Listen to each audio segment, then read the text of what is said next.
m'appelle François Faure, je suis professeur en informatique à l'Université Grenoble-Alpes avec un bagage de mécanique de l'ingénieur.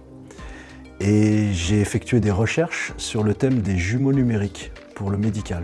Donc on part de l'imagerie du patient, on va transformer ça en une maquette 3D qui est mobilisable, déformable et sur laquelle on peut appliquer des déformations, des mouvements, des simulations de traitement afin de mettre au point des traitements personnalisés sur le jumeau numérique avant de les appliquer sur la vraie personne. On a eu un déclencheur.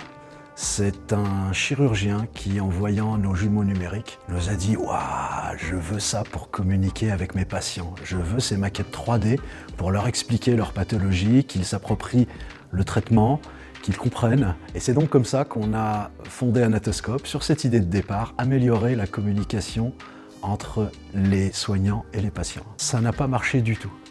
On s'est rendu compte qu'il n'y avait pas de marché pour ça, il n'y avait personne décidé à payer pour ce genre de service. Alors on a réfléchi et on a eu plein d'idées.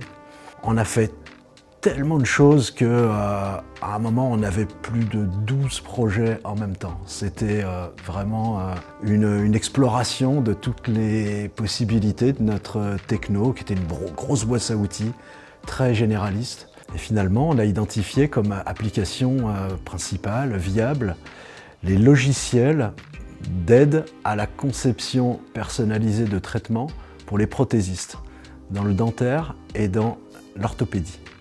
Le principe général, c'est à partir d'imagerie du patient, produire ce jumeau numérique, le repositionner dans une pose thérapeutique si nécessaire, et de sculpter de manière personnalisée sur le patient le traitement parfaitement adapté. Une fois le traitement mis au point, avec des algorithmes de modélisation géométrique, on essaye virtuellement le traitement sur le jumeau numérique afin de valider le traitement, de recommencer éventuellement jusqu'à ce que le traitement en simulation fonctionne bien et ensuite produire l'appareillage personnalisé et l'installer sur la personne réelle.